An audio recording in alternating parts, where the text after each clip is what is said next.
ड्रामे की स्टार्टिंग होती है एक लड़की से जिसका नाम मिया रहता है, जो एक पेंटिंग डिलीवर करने आती है। पर होंग उसे उठाकर अपने रूम में ले जाता है। मिया बोलती है कि तुम ये क्या कर रहे हो, मुझे छोड़ दो। होंग बोलता है कि प्लीज मेरी हेल्प करो, और वो उसके साथ रोमांस करने लगता है। मिया रोने लगती है। तब होंग उससे कहता है कि ये ब्रेसलेट रख लो, जिस आदमी ने तुम्हें कांटेक्ट किया था उससे मिलो, पैसा तुम्हें वही देगा। मिया बोलती है कि मैं बोल चुकी हूँ, तुम मुझे गलत इंसान समझ रहे हो। फिर हमें 10 महीने बाद का सीन दिखाते हैं। बहुत सारी लड़कियां होम के सामने आकर खड़ी हो जाती हैं। सेक्रेटरी कहता है कि लास्ट बैच है, आपको ये कैसा लगा। होंग कहता है कि मैंने तुमसे 10 महीने पहले वाली लड़की को ढूंढने के लिए बोला था, तुम ये कौन लोगों को ले आए। सेक्रेटरी कहता है कि मैंने जितना हो सकता था उतना ट्राई किया। उस रात मैंने एक लड़की भेजी थी, पर उसने कहा कि आपने दरवाजा ही नहीं खोला। होंग कहता है कि ये हो ही नहीं सकता, मुझे याद है कि वो काफी सुंदर थी। दूसरी तरफ डॉक्टर मिया से कहते हैं कि बच्चा बिल्कुल ठीक है, कभी भी डिलीवरी हो सकती है, पर तुम बहुत ही वीक हो, इसलिए तुम्हें अभी एडमिट हो जाना चाहिए। मिया बोलती है कि हॉस्पिटल खर्चा कितना होगा। तब डॉक्टर कहते हैं कि डिलीवरी मिलाकर लगभग $50,000 लग जाएंगे। तब मिया उन्हें कार्ड देने लगती है। डॉक्टर कहते हैं कि अभी ये कार्ड तो तुमने यूज कर लिया था, अब इसमें कोई भी पैसे नहीं बचे। मिया बोलती है कि ये कैसे हो सकता है, कल ही तो मैंने इसमें पैसे डाले थे। फिर मिया डॉरिस को कॉल करती है। वो कहती है क्या तुमने मेरे पैसे लिए हैं, जो कार्ड मेरी मॉम ने मेरे लिए छोड़ा था, पेन सिर्फ तुम्हें और मुझे पता थी, अब मेरे पैसे वापस करो। डोरिस कहती है क्या तुम सपने देख रही हो, मैंने ही तुमसे वो पेंटिंग बिकवाई थी, पर तुम 1 रुपया भी नहीं कमा पाई, ऊपर से नाजायज बच्चा लेकर आ गई, अब वहीं मर जाओ। तब मिया बच्चे से कहती है कि तुम ही मेरी लास्ट फैमिली हो, चाहे मॉम डैड का पुराना घर बेचना क्यों न पड़े, मैं फिर भी तुम्हें संभालूंगी। दूसरा होंग अपनी मॉम को लेकर उसी हॉस्पिटल में आ रहा होता है। तभी वो मिया से टकरा जाता है और मिया का ब्रेसलेट वहीं गिर जाता है। होंग की मॉम बोलती है कि मेरी आखिरी विश है कि तुम्हारी शादी होते हुए देख सकूं, वरना मेरी आत्मा को शांति नहीं मिलेगी। तभी सेक्रेटरी कहता है कि ये वही ब्रेसलेट है ना जो आपने उस लड़की को दिया था। होंग कहता है कि हाँ, पर ये तुम्हारे पास कैसे आया। सेक्रेटरी कहता है कि मुझे ये मैटरनिटी क्लिनिक के बाहर मिला था। तब होंग की मैं कहती है क्या तुम्हारी गर्लफ्रेंड प्रेग्नेंट हो गई है, अपनी वाइफ और बच्चे को मेरे पास ले आओ, ज्यादा देर हो गई तो मुझे डर लगता है कि मेरे पास समय खत्म हो जाएगा। तब होंग कहता है कि ठीक है मॉम, मैं उसे ढूंढने जा रहा हूँ, आप यहीं रेस्ट करो। उसकी मॉम बोलती है तो मेरी मेहनत बेकार नहीं गई, मुझे बहू और पोते जल्दी मिलने वाले हैं। सेक्रेटरी उससे कहता है कि वो औरत बहुत ही चालाक है, उसने कहा कि आपने दरवाजा नहीं खोला था और पैसे लेने से भी मना कर दिया, लगता है ये सब उसकी प्लानिंग थी, पहले प्रेग्नेंट हुई फिर आपको इंट्रोड्यूस करवाना चाहती थी। होंग कहता है कि प्रीनअप बनाओ, मुझसे कोई पंगा नहीं लेगा। दूसरा मिया कहती है कि दरवाजा क्यों नहीं खुल रहा, क्या लोग चेंज हो गया है। डोरिस कहती है क्या तुम अंधी हो गई हो, तुम्हें क्या कर रही हो। मिया बोलती है कि तुम ये क्या कर रही हो। डोरिस कहती है कि ऑब्वियसली हम दोनों घर आए हैं। मिया बोलती है क्या तुम्हारा अपना घर नहीं है। डोरिस कहती है कि हमने वो रेंट पे चढ़ा दिया पैसे कमाने के लिए, क्या तुम हमें पैसे देने वाली हो। मिया कहती है कि मैंने अपनी सारी सेविंग तुम्हें दे दी है, मेरा बेबी होने वाला है, मैं घर बेच के बच्चा पालना चाहती हूँ। डोरिस कहती है तो तुम उसके फादर से पैसे मांगो, हमसे नहीं। मिया बोलती है क्या तुम पागल हो गई हो, ये मेरा घर है, मुझे अंदर आने दो। तब डोरिस उधर धक्का देके घर से निकालने लगती है। डोरिस का हस्बैंड कहता है कि वो मेरी नीस है और अभी प्रेग्नेंट भी है, अगर हम शिफ्ट भी नहीं हो रहे तो उसे थोड़ा रेस्ट तो करने दो। फिर वो उसे पानी पिलाता है।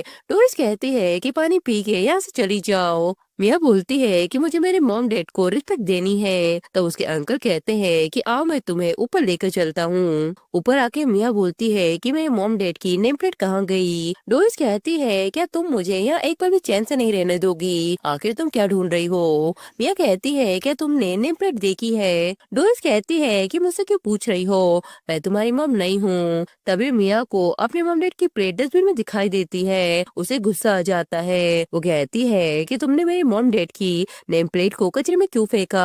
डोरिस कहती है कि वो सस्ती सी लकड़ी का टुकड़ा था, मैंने फेंक दिया तो क्या हुआ। मिया बोलती है तो तुम्हारे लिए मेरे मॉम डैड की यादें सिर्फ सस्ती लकड़ी है। डोरिस कहती है तो और क्या है, अगर तुम्हारे अंकल न होते तो मैं उन्हें कब को जला देती। तब मिया को गुस्सा आ जाता है। उसके अंकल कहते हैं कि शांत हो जाओ, तुम डोरिस को गुस्सा मत दिलाओ, अगर तुम्हें घर वापस नहीं मिला तो तुम्हारे बेबी का क्या होगा। तभी मिया के हाथ से प्लेट टूट कर गिर जाती है। वो कहती है तो ये भी तुमने ही किया है। डोरिस कहती है कि इसमें मेरा कोई हाथ नहीं, सफाई करते वक्त ये टूट गई। मिया बोलती है किसी सफाई से ये टूट नहीं सकती, साफ दिख रहा है कि किसी ने पैर रखा है। डोरिस कहती है तो क्या हुआ, मुझे ये चीजें पसंद नहीं, मैंने तोड़ दी तो क्या हुआ, अब निकलो यहाँ से। मिया कहती है कि मेरा घर है, मेरे घर से तुम निकल जाओ, तुमने मेरा सारा पैसा चुरा लिया और मेरे पेरेंट्स का भी घर जबरदस्ती ले लिया।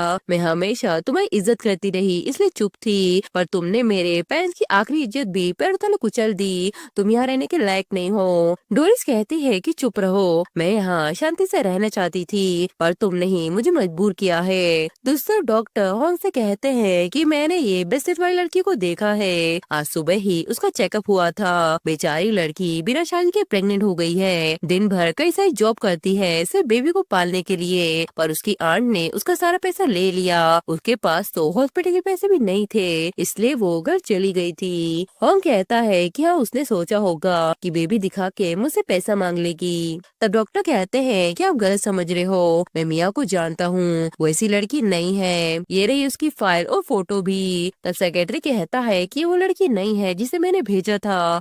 होम कहता है तो अब पता चला कि उस दिन वो इतनी टूट क्यों गई थी, लेकिन अब वो कहाँ है। दोस्तों डोरिस मिया से कहती है कि प्रॉपर्टी ट्रांसफर के पेपर हैं, बस तुम घर मेरे नाम कर दो, मैं तुम्हें बेबी के लिए थोड़े पैसे दे दूंगी। मिया कहती है कि मेरे पेरेंट की आखिरी निशानी है, मैं कभी साइन नहीं करूंगी। तब डोरिस उसे धक्के मार के छत पर ले आती है और कहती है कि साइन करो वरना मैं तुम्हें नहीं छोड़ूंगी। मिया कहती है कि मैं मर जाऊंगी पर साइन नहीं करूंगी। तब सेक्रेटरी होंग से कहता है कि रोड पर जाम लग गया है, सब लोग फंस गए हैं, जिस पर होंग एक लड़के से बाइक लेकर वहाँ से चला जाता है। सेक्रेटरी उस आदमी से कहता है कि तुम ये कार रख लो। दूसरा डोरिस मिया से कहती है कि तुम अब भी अकड़ दिखा रही हो, बाहर कितनी गर्मी है।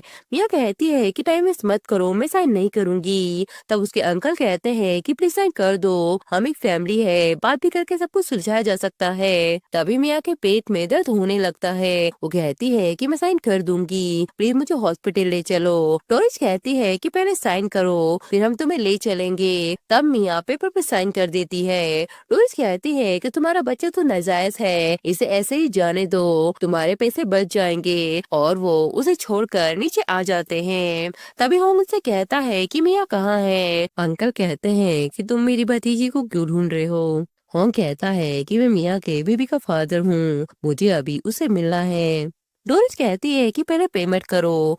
होंग कहता है कि पेमेंट किस बात की। डोरिस कहती है कि 10 महीने पहले तुम मेरी भतीजी के साथ सोकर भाग गए थे। होंग कहता है कि मुझे तो लगा था कि वो सीधी है, लगता है कि तुम ये पहले भी कर चुके हो। डोरिस कहती है कि अभी पे करो, नहीं तो मैं पुलिस को बुलाकर कहूंगी कि तुम जबरदस्ती घर में घुस गए हो।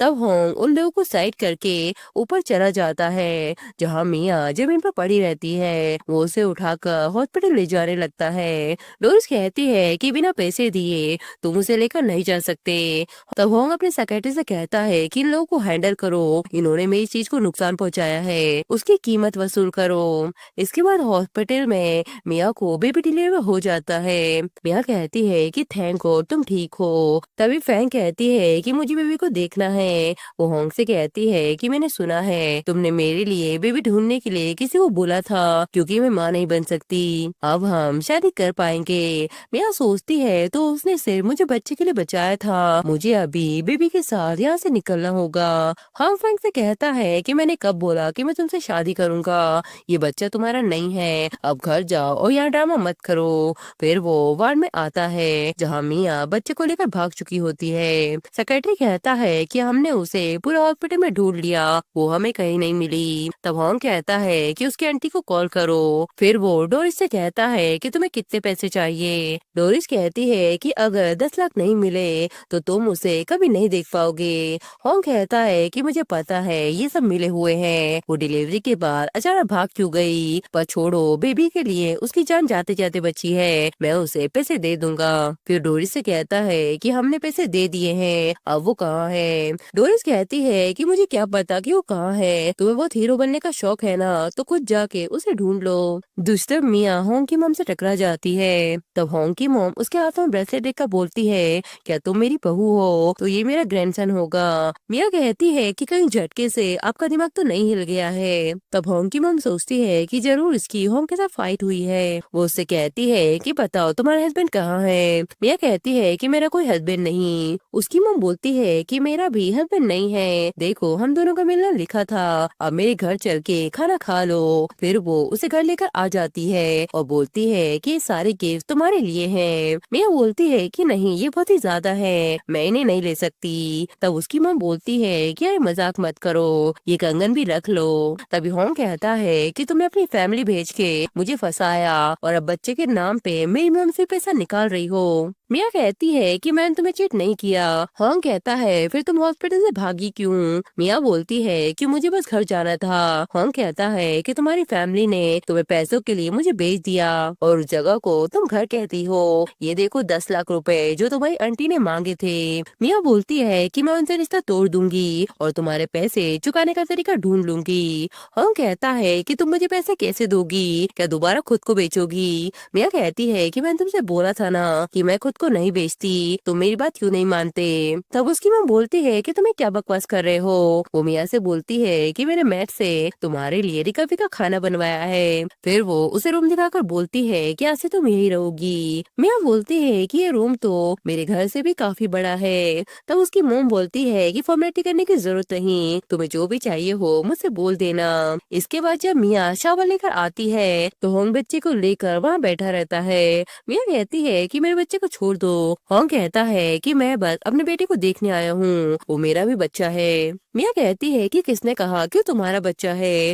होंग कहता है कि मैंने चेक करवाया था, 10 महीने पहले तुम सिर्फ मेरे साथ सोई थी। मिया बोलती है कि तुम्हारी इन्फॉर्मेशन गलत है, सच तो ये है कि मैं काफी वाइल्ड हूँ, क्लब जाती रहती हूँ और साथ साथ काफी सारे मेल मॉडल भी बुक करती रहती हूँ, ये बच्चा तुम्हारा नहीं हो सकता।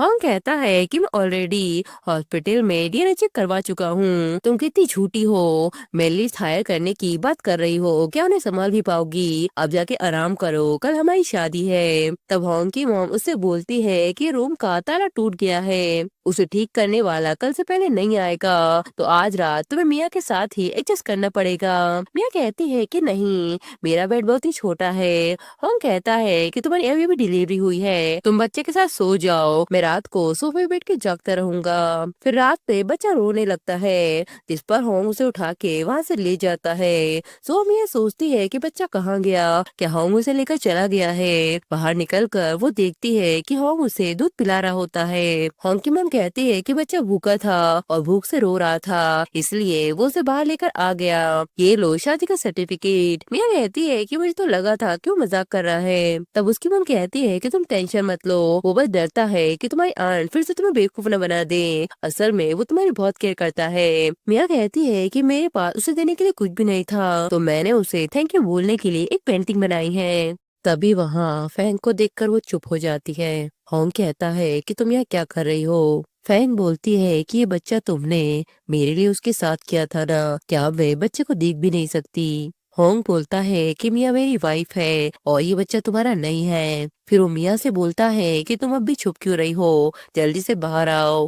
फैंग बोलती है कि ये लड़की बिल्कुल भी तुम्हारे लायक नहीं, अब समझ आया कि इसने तुम्हें फंसाया होगा, मैंने तुम्हारे जैसी बहुत सारी लड़कियां देखी हैं, तुम्हें पता है कि वो अमीर है इसलिए उसे चिपक गई। तब होंग मिया से कहता है कि तुम्हारी कल वाली हिम्मत कहाँ गई, तुमको खुद को बचाना भी नहीं आता तो मैं सिखाता हूँ, जब कोई तुम्हारी इंसल्ट करे तो चुपचाप मत रहो, पलट कर जवाब दो, अब तुम मेरी वाइफ हो, कोई तुम्हें ऐसा नीचा नहीं दिखा सकता। फिर वो उसके हाथ से पेंटिंग लेकर देखने लगता है। मिया बोलती है कि मुझे बचाने के लिए तुम्हारा थैंक यू गिफ्ट है। तब होंग मिया को लेके मॉल में आ जाता है शॉपिंग करवाने के लिए। उसी मॉल में डोरिस उनको देख लेती है। गार्ड उनसे कहते हैं कि सॉरी, ये जगह मिस्टर यांग ने अपनी वाइफ के लिए बुक कर रखी है।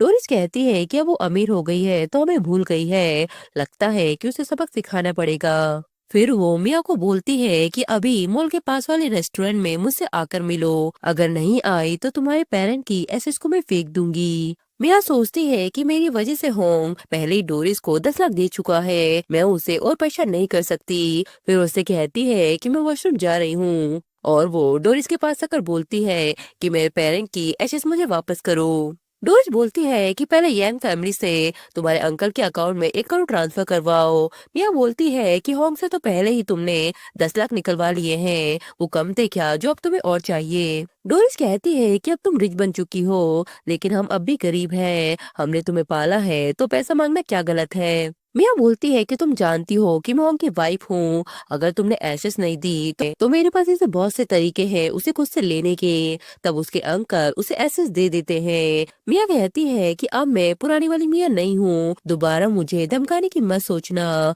जैसे ही वो एसेस को देखती है तो उसे नशा चढ़ जाता है। डोरिस कहती है कि आखिर तुम फंसी गई। दूसरा होंग कहता है कि वो वॉशरूम में इतनी देर क्यों लगा रही है और उसका फोन भी नहीं लग रहा, तुम जल्दी जाकर सीसीटीवी चेक करो। तब गार्ड कहता है कि मैडम तो आधा घंटा पहले ही मॉल से निकल गई थी, बाहर 2 सस्पिशियस लोग भी दिखे हैं। होंग कहता है कि ये तो वही लोग हैं, जल्दी करो, किसी भी हालत में मियाँ को ढूंढो। दूसरा डोरिस कहती है कि होंग को कॉल करके कहो कि अपनी आधी प्रॉपर्टी मेरे नाम कर दे, नहीं तो तुम यहीं मरोगी। मिया कहती है कि उसने मुझे से बच्चे की वजह से बचाया था, उसे मेरी जिंदगी से फर्क नहीं पड़ता। वैसे भी अंदर आते ही मैंने लाइव स्ट्रीम शुरू कर दी थी।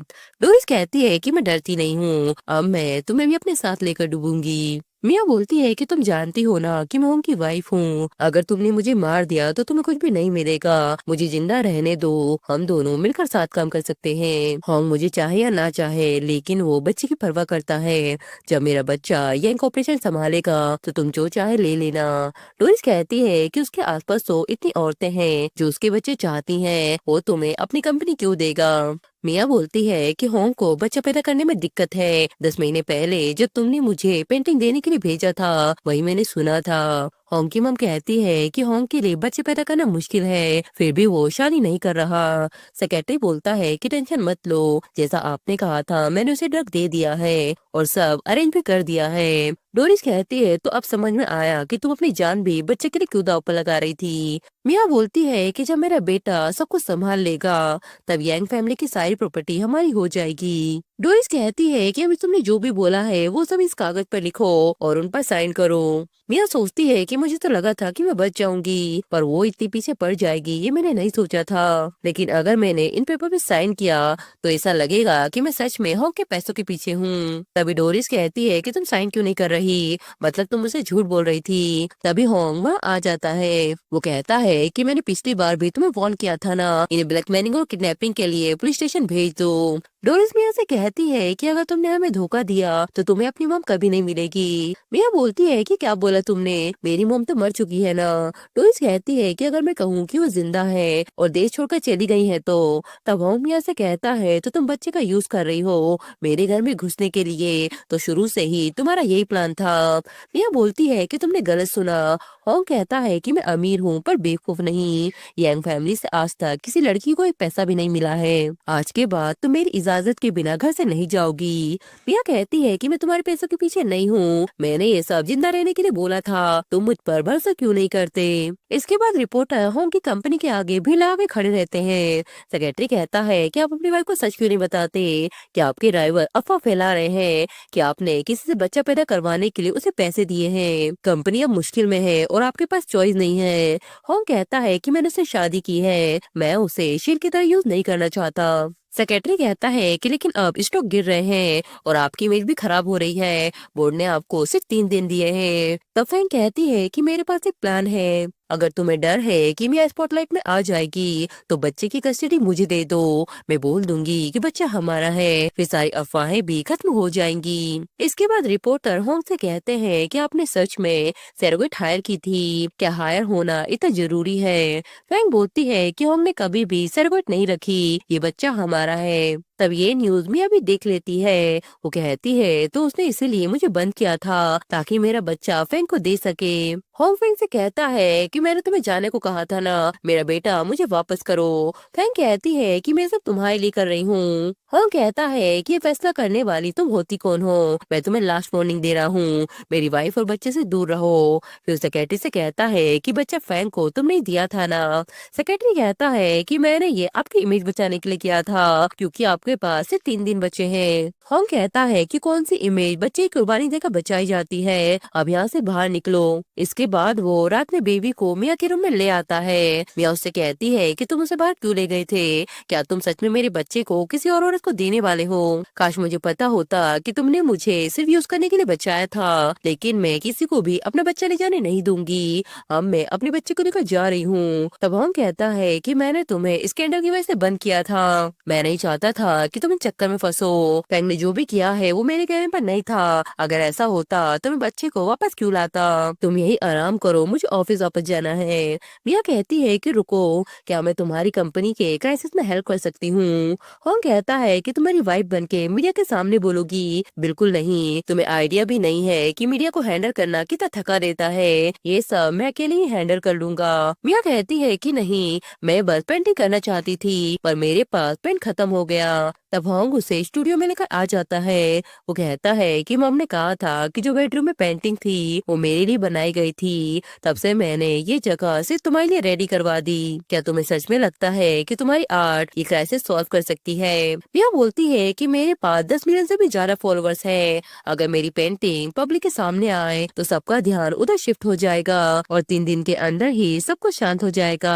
होंग कहता है कि मैंने तो तुम्हें कभी नहीं बताया कि मैं ऑर्फन की हेल्प करता था, फिर तुम्हें ये कैसे पता चला? मिया बोलती है क्योंकि मैं खुद भी ऑर्फन में रहती थी, अगर यंग कंपनी ने मेरी हेल्प न की होती तो शायद आज मैं जिंदा नहीं होती। अब मैं पेंटिंग अपलोड कर रही हूँ, तुम ऑफिस चले जाओ। नेक्स्ट दिन सेक्रेटरी होंग से बोलता है कि आपकी वाइफ की पेंटिंग का असर दिख रहा है, सिर्फ कुछ ही दिन में पब्लिक ओपिनियन पूरी तरह से चेंज हो गई। लोग कह रहे हैं कि हमारे कॉम्पिटिटर जेलस है, इसलिए ऑनलाइन फेक न्यूज फैला रहे हैं। दूसरी तरफ मिया होंग को छोड़ने का प्लान बना लेती है। होंग उससे कहता है कि आज रात तुम फ्री हो, साथ में डिनर करते हैं। तब मिया उसे हाँ कह देती है। तभी उसे अननोन नंबर से मैसेज आता है कि क्या तुम अपनी मम से मिलना चाहती हो। रात में होंग फुल तैयारी के साथ मिया को प्रपोज करने के लिए आता है, पर मिया रूम में नहीं होती। तब बेड पर एक गुड बाय नोट पड़ा रहता है। दूसरी तरफ फैंग ने मिया की मॉम बनके उसे मिलने बुलाया होता है। मिया बोलती है कि तुमने मुझसे झूठ क्यों बोला? फैंग बोलती है कि तुम्हारे पास 2 ऑप्शन है, या तो बच्चे को छोड़ दो या फिर होम से दूर रहो। मिया बोलती है कि मैं मर जाऊंगी लेकिन अपने बच्चे को तुम्हें मॉम नहीं कहने दूंगी। तब फैंग उसे बेहोश कर देती है। होंग घर में बच्चे को देखकर बोलता है कि मैं अपने बच्चे को छोड़कर नहीं जा सकती, अब तुम खड़े क्या हो, जल्दी से इन्वेस्टिगेट करो। दूसरी तरफ फैंग मिया से बोलती है कि मैं होंग को तब से जानती हूँ जब से वो 15 साल का था, कोई भी उसे मुझसे ज्यादा प्यार नहीं कर सकता। मिया बोलती है कि सिर्फ किसी की बात मानना प्यार नहीं होता, तुम मुझे मार भी दोगी तब भी होंग तुम पलट कर नहीं देखेगा। फैंग बोलती है कि हाँ, वो मुझसे प्यार नहीं करता तो वो तुमसे भी प्यार नहीं करता, अगर तुम उसके बच्चे की माँ न होती तो वो तुम्हारी तरफ देखता भी नहीं। फिर वो उसे धक्का दे देती है। तभी ड्रामे में एंट्री होती है मिया के भाई की, वो मिया को बचा लेता है। फैंग बोलती है कि तुम कौन हो, तुमने मेरी सारी प्लानिंग बर्बाद कर दी। फैंग बोलता है कि अगर जिंदा रहना चाहती हो तो यहाँ से चली जाओ। फिर वो मिया को हक करके बोलता है कि मैंने फाइनली तुम्हें ढूंढ ही लिया। तभी होंग भी उन दोनों को साथ में देखकर गुस्सा हो जाता है। सेक्रेटरी बोलता है कि आप अभी तो आए थे, अब कहाँ जा रहे हो? मिया लैन से बोलती है कि तुम कौन हो? लैन बोलता है कि मॉम ने मुझे तुम्हें ढूंढने के लिए बोला था, वो कार एक्सीडेंट में नहीं मरी थी बल्कि वो कोमा में थी और उस टाइम मुझसे प्रेग्नेंट थी। जब हॉस्पिटल का बिल ज्यादा हो गया तो अंकल और डोरिस ने मॉम को हॉस्पिटल से निकाल दिया। किस्मत से कुछ अच्छे लोग मिले, उन लोगों के साथ हम अब्रॉड गए, उन्होंने ही हमारी हेल्प की। मिया बोलती है तो मॉम सच में जिंदा है, फिर वो तुम्हारे साथ क्यों नहीं आई? लैन बोलता है कि एक्सीडेंट में उनकी दोनों टांगे चली गई थी, व्हीलचेयर यूज करना मुश्किल होता है, इसलिए जब मैं 18 साल का हुआ तो सीधा यहाँ आ गया। चलो मैं तुम्हें अब्रॉड लेकर चलता हूँ मॉम से मिलवाने के लिए। मिया बोलती है कि मैं अभी नहीं जा सकती, मुझे किसी को गुड बाय कहना है। तब लैन मिया को होंग के घर पर ड्रॉप कर देता है। होंग कहता है कि तुम कौन हो और मेरी बीवी को क्यों पकड़ रहे हो। मिया बोलती है कि पहली मुलाकात में तुम इतनी बदतमीजी क्यों कर रहे हो। होंग कहता है कि मेरी वाइफ को मेरे सामने ही गले लगा रहा है तो मैं इसे तमीज क्यों दिखाऊं। लैन कहता है क्या ये वही इंसान है जिसे तुम गुड बाय बोलना चाहती थी। मिया बोलती है कि अब तुम जाओ, मैं तुम्हें बाद में कांटेक्ट करूंगी। होंग कहता है तो तुम इसीलिए बिना बोले चली गई थी क्योंकि तुम्हें नया बॉयफ्रेंड मिल गया है। मिया बोलती है कि उसका इससे कोई लेना देना नहीं। तब होंग उसके करीब आने लगता है। वो कहता है कि हम लीगली मैरिड हैं, तो ये सब करने में क्या बुराई है, जिस पर मिया उसे थप्पड़ मार देती है। होंग बोलता है क्या तुम मुझसे इतनी नफरत करती हो, ठीक है मैं समझ गया, तुम आराम करो। सुबह होंग मिया के लिए ब्रेकफास्ट बनाता है। मिया बोलती है कि मैं बाहर जा रही हूँ। होंग कहता है कि ऐसे कपड़े पहनकर तुम किसके साथ जा रही हो। मिया बोलती है कि मैं लैन के साथ पार्टी में जा रही हूँ, क्या तुम भी हमारे साथ चलोगे। होंग कहता है कि मैं नहीं जा रहा और तुम्हें भी नहीं जाने दूंगा। तभी फैंग होंग से बोलती है क्या सैमुअल जेट का वेलकम इवेंट है, शहर के सारे बड़े लोग आ रहे हैं, तुम कब आओगे। मिया सोचती है तो इसका प्लान फैंग के साथ घूमने का है। फिर वो उससे बोलती है कि तुम्हें भी नहीं जाना चाहिए, मैं भी तुम्हें ले जाने के मूड में नहीं हूँ। इसके बाद पार्टी में गार्लैंड से बोलते हैं कि मिस्टर जीटर जो चाहिए था सब कुछ अरेंज हो गया है। मिया बोलती है कि इसने तुम्हें मिस्टर जीटर क्यों बोला, तुम्हारा नाम तो लैन था ना। लैन बोलता है कि यार इससे गलती हो गई, मैं इसे समझा कर आता हूँ। फिर वो उससे बोलता है कि मैंने तुमसे कितनी बार बोला है, मैं अपनी बहन को सरप्राइज देना चाहता हूँ, क्या तुमने अपना काम कर लिया। गार्ड बोलता है कि हाँ सब हो गया है। लैन बोलता है कि अगर कोई गड़बड़ हुई मिया को बताने से पहले तो तुम जिम्मेदार होगे। दूसरी तरफ फैंग मिया से कहती है कि तुम यहाँ क्या कर रही हो, आज यहाँ सबसे अमीर आदमी आने वाला है तो तुम उसको इम्प्रेस करने के लिए चुपचाप यहाँ आ गई। उसकी फ्रेंड बोलती है कि ये वही लड़की है जिसने तुम्हारे बॉयफ्रेंड को छीन लिया। मिया कहती है कि मैंने किसी का बॉयफ्रेंड नहीं छीना, होंग में लीगली मैरिड है। उसकी फ्रेंड कहती है कि तुम्हें शर्म नहीं आती, अगर तुम नहीं होती तो फैंग कब की उसकी वाइफ बन जाती। फैंग बोलती है कि आज जो भी इसे गलती मानने में मजबूर कर देगा मैं उसे लेटेस्ट बेच दूंगी। तब उसकी फ्रेंड मिया को धक्का देने वाली होती है पर मिया उसे साइड करके फैंग को ही पानी में गिरा देती है। फैंग बोलती है कि तुमने मेरी बेइज्जती कैसे की। मिया बोलती है तो तुमने तुम्हारी फ्रेंड को रोका क्यों नहीं, तो ये सब नहीं होता, अब भुगतो। फैंग कहती है कि मैं तुम्हें मार दूंगी। मिया बोलती है कि मैं अब होंग की वाइफ हूँ, क्या तुम्हें डर नहीं लगता कि वो तुमसे बदला लेगा। फैंग बोलती है कि याद है जब मैंने तुम्हें छत से धक्का दिया था, तब से होंग ने मुझसे कुछ भी नहीं बोला। आज सबसे रिच मैन की पार्टी है, होंग यहाँ आया भी तो बोल नहीं सकता। तभी वहाँ लैन आ जाता है। फैंग बोलती है कि तुमने मेरा प्लान बिगाड़ दिया, जिस पर लैन उसे थप्पड़ मार देता है। फैंग बोलती है कि तुमने मुझे मारा क्यों, जानते भी हो कि मैं कौन हूँ। लैन बोलता है कि मारा तो क्या हुआ, तुमने मिया को छूने की हिम्मत कैसे की। फैंग बोलती है कि ओ अब मैं समझ गई, ये तुम्हारा लवर है ना, तभी बार बार तुम्हें डिफेंड करने आ जाता है। तुम्हें शर्म नहीं आती होंग का बच्चा पैदा करके या अनजान आदमियों के साथ डेट करते हुए। तब लैन उसे फिर से थप्पड़ मार देता है। फैंग बोलती है कि मेरी इतनी बेइज्जती मैं बर्दाश्त नहीं करूंगी। फिर वो मैनेजर को बुलाने लगती है। मैनेजर बोलता है कि क्या हुआ। मैनेजर बोलता है कि जो भी प्रॉब्लम क्रिएट करेगा मैं उसे खत्म कर दूंगा। लैन बोलता है तो अच्छा बताओ मुझे कैसे खत्म करोगे। तब मैनेजर उससे डरने लगता है। फैंग बोलती है कि तुम इससे डर क्यों रहे हो, इनको सबक सिखा दो, मैं तुम्हें पैसे दूंगी। तभी सेक्रेटरी कहता है कि कौन मिस्टर जेट की पार्टी में ड्रामा कर रहा है। फैंग बोलती है कि मेरे मैटर में दखल देने की हिम्मत मत करना। मैनेजर कहता है कि ये मिस्टर जेट के पर्सनल सेक्रेटरी हैं, जरूरत पड़ी तो ये खुद मिस्टर जेट की तरफ से भी डिसीजन ले सकते हैं। फैंग बोलती है तो तुम प्रॉब्लम सॉल्व करने आए हो, टेंशन मत लो, मैं अभी इन सबको बाहर फेंक देती हूँ। तब सेक्रेटरी भी उसे थप्पड़ मार देता है। फैंग बोलती है कि तुमने मुझे मारा क्यों। सेक्रेटरी बोलता है कि मैंने मारा क्योंकि तुम बिल्कुल बेवकूफ हो, तुम यहाँ रहने के लायक नहीं, गार्ड इसे पकड़कर बाहर निकाल दो। फैंग को गुस्सा आ जाता है और वो मिया को धक्का दे देती है। तभी होंग मिया को पानी से बाहर निकालता है। वो लैन से कहता है कि तुम्हें पता है कि मिया ने अभी अभी बच्चे को जन्म दिया है, फिर भी तुम उसे ऐसी जगह पर लेकर आ गए, क्या तुम उसे मारना चाहते हो। मिया बोलती है कि तुमने उसे क्यों मारा, उसने मुझे धक्का नहीं दिया था। होंग कहता है क्या वो तुम्हें इतना पसंद है कि तुम ऑलमोस्ट मर गई थी तब भी उसे बचा रही हो। फैंग बोलती है क्या मिया इस लड़की को डेट कर रही है, तुम इसे पकड़ने आए हो। लैन बोलता है कि तुमने मिया को बदनाम किया है और मर्डर करने की कोशिश भी की है, पुलिस को अभी कॉल करो, मैं इसे जेल में डालना चाहता हूँ। फैंग होंग से कहती है कि प्लीज मुझे बचा लो। तब लैन कहता है कि ये वही लड़की है जिससे पहले भी मिया को रूप से धक्का दिया था। अगर आज मैं टाइम पर नहीं पहुंचता तो ये सबके सामने मिया पर अटैक कर देती। तब होंग मिया से कहता है कि तुमने मुझे ये सब क्यों नहीं बताया। मिया बोलती है कि बताना चाहती थी लेकिन तुमने कभी मौका ही नहीं दिया। होंग कहता है कि सॉरी, भले ही हम एक दूसरे को उतना नहीं जानते लेकिन इतना तो जानते हैं कि एक दूसरे को समझ सकें। अगर मैंने तुम्हें वापस लड़ने दिया तो इसीलिए क्योंकि मैं जिंदगी भर तो प्रोटेक्ट करने के लिए रेडी हूँ। आज मैं सबको फिर से साफ साफ बोल रहा हूँ कि मिया ही मेरी वाइफ है। जो उसे हर्ट करेगा मैं उसे नहीं छोड़ूंगा। अब फैंग को बाहर ले जाओ और उसे पनिशमेंट दो। लैन कहता है कि सब कुछ खत्म हो गया, चलो अब यहाँ से। हॉक कहता है कि तुम मेरी वाइफ को कहाँ ले जा रहे हो। लैन मिया से कहता है कि मेरे ब्रदर इन लोग मुझे बुली कर रहे हैं। मिया कहती है कि मेरा भाई है। हॉक कहता है तो तुमने पहले क्यों नहीं बताया। फिर वो साथ में बैठ के डिनर करने लगते हैं। हॉक कहता है कि ये तो अनफेयर है, ये इतना खाता है फिर भी इसके एयरपैक्स ऐप है। मैं तो हेल्दी खाता हूँ, रोज एक्सरसाइज करता हूँ, फिर भी मेरे लिए बॉडी मेंटेन करना इतना मुश्किल क्यों है। मिया बोलती है कि हम लोग ज्यादा खाते हैं, ये तो नॉर्मल है। हॉन्ग कहता है कि तुम मिया को अब्रॉड ले जाने वाले थे ना, लेकिन मैं इसके लिए अग्री नहीं करता। हम लीगली मैरिड है लेकिन अभी तक हमारी वेडिंग नहीं हुई है। तब लैन अपनी बहन से बोलता है कि जब मैंने तुम्हें ढूंढा था तब तुम्हारे पास ऑलरेडी बच्चा था। मॉम और मैं बहुत दुखी हुए थे। मैंने तुम्हें कभी वेडिंग ड्रेस में नहीं देखा। ये वेडिंग तुम्हें जरूर करनी होगी। मैं मॉम को बुलाऊंगा तुम्हारी वेडिंग अटेंड करने के लिए। दूसरे जेल में डोरिस फैंग से कहती है कि मैं यहाँ की आंटी हूँ,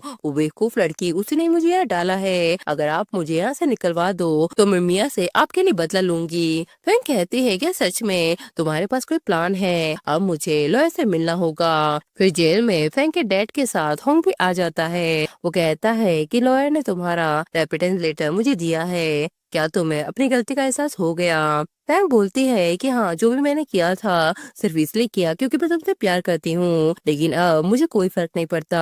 हॉन्ग कहता है कि तुम्हारे डैड की खातिर मैं तुम्हें यहाँ से बाहर निकलवा दूंगा, लेकिन एक बात क्लियर करना चाहता हूँ कि मैं जल्दी शादी करने वाला हूँ, अब कोई स्टूपिड स्टेप मत लेना।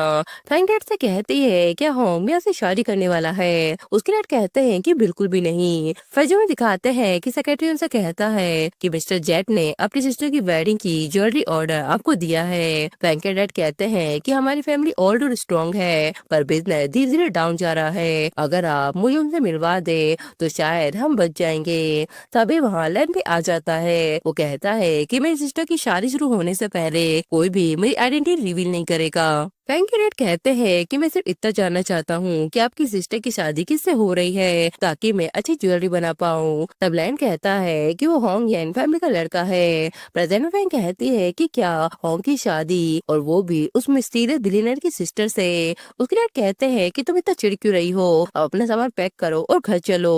फैंग कहती है कि यहाँ किसी ने मेरी बहुत हेल्प की थी, क्या मैं उन्हें भी अपने साथ ले जा सकती हूँ। उसके डैड कहते हैं कि ठीक है, जैसा तुम्हें सही लगे। फिर इसके बाद हमें मिया की वेडिंग दिखाते हैं जहाँ मिया अपनी मॉम को देखकर इमोशनल हो जाती है। उसकी मॉम कहती है कि सॉरी, तुमने इतना सब कुछ अकेले फेस किया। फैंग कहती है कि ये मिया यहाँ क्या कर रही है और उसके साथ ये डिसेबल औरत कौन है। डोरिस कहती है कि अरे ये तो वह मिया की मॉम है, देखा मिया ने शादी कर ली है, वो भी इस हैंडसम लड़के से। फैंग कहती है पर आज तो होंग और उस बिलियनर की बहन की शादी है, मिया यहाँ सिर्फ तमाशा करने आई होगी। तब लैन अपनी मॉम से बोलता है कि आज का दिन अच्छा है, प्लीज स्माइल करो। मिया बोलती है कि चलो मैं आपको अंदर लेकर चलती हूँ। तभी फैंग कहती है कि आज तुम दोनों में से कोई भी अंदर नहीं जा पाएगा, जिस पर लैन उसे गिरा देता है। तभी डोरिस आके फैंग को उठाने लगती है। मिया की मॉम बोलती है कि तुम क्या कर रही हो। डोरिस कहती है तो तुमने मुझे पहचान लिया, अब इस औरत को बाहर निकाल दो।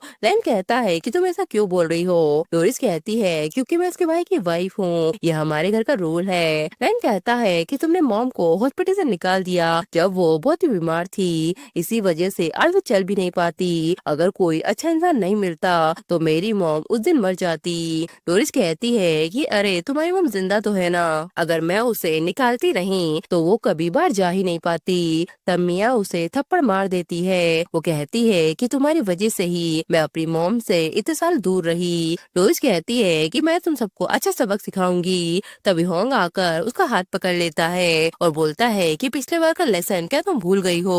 किसने बोला तुम्हें ये सब करने को? फैंग बोलती है कि मैंने बोला, मैं तो बस तुम्हारी हेल्प कर रही हूँ। आज तुम्हारी शादी है और ये मिया वेडिंग ड्रेस पहनकर क्यों आ गई? इतनी हिम्मत कौन करेगा? मिस्टर जेट ने अपनी बहन के लिए इतना सब कुछ किया है और तुम लोगों ने सब कुछ बर्बाद कर दिया। तभी वहाँ सेक्रेटरी भी आ जाता है। फैंग बोलती है कि आज मैं मेरी फैमिली की तरफ से यहाँ आई हूँ तुम्हें गिफ्ट देने के लिए। सेक्रेटरी कहता है कि याद आया, मिस्टर जेट ने एक ज्वेलरी सेट ऑर्डर करवाया था। लैन बोलता है कि इसे फेंक दो, मिया को अब इसकी कोई जरूरत नहीं। फैंग बोलती है कि मेरी फैमिली की गिफ्ट का तुमसे क्या लेना देना। तब सेक्रेटरी उस ज्वेलरी बॉक्स को गिरा देता है और कहता है कि जब मिस्टर जेट को ही ये पसंद नहीं आया तो अपने डैड को जाकर बोल दो कि आगे से कोई गिफ्ट भेजने की जरूरत नहीं। फैंग बोलती है कि मैंने तो मिस्टर जेट को देखा भी नहीं है, तुम कैसे कह सकते हो कि उन्हें पसंद नहीं आया? सेक्रेटरी बोलता है कि वो तुम्हारे सामने खड़े हैं। फैंग बोलती है कि वो मिया का यूजलेस भाई वो मिस्टर जेट कैसे हो सकता है? लैन बोलता है कि तुम खुद कहती हो कि शादी किसी बिलियनेयर ने प्लान की है और तुम्हें पता भी नहीं है कि वो कौन है। मिया बोलती है कि मेरा भाई तुम जैसा नहीं है और मैं यहाँ इस देश में इसलिए खड़ी हूँ क्योंकि आज मेरी और होंग की शादी है। फैंग बोलती है कि तुम झूठ बोल रही हो, मैं अभी अपने डैड को कॉल करती हूँ, वो मुझसे झूठ नहीं बोलेंगे। लैन कहता है कि मैंने कहा ना यहाँ से निकल जाओ। तभी फैंग उसे थप्पड़ मार देती है और बोलती है कि ज्वेलरी बॉक्स बिलियनेयर की बहन के लिए स्पेशली बनाया गया था, तुमने इसे तोड़ दिया। मेरे डैड तुम्हें माफ भी कर दे पर वो बिलियनेयर तुम्हें माफ कभी नहीं करेगा। तभी वहाँ फैंग के डैड आकर बोलते हैं कि ज्वेलरी बॉक्स किसने तोड़ दिया।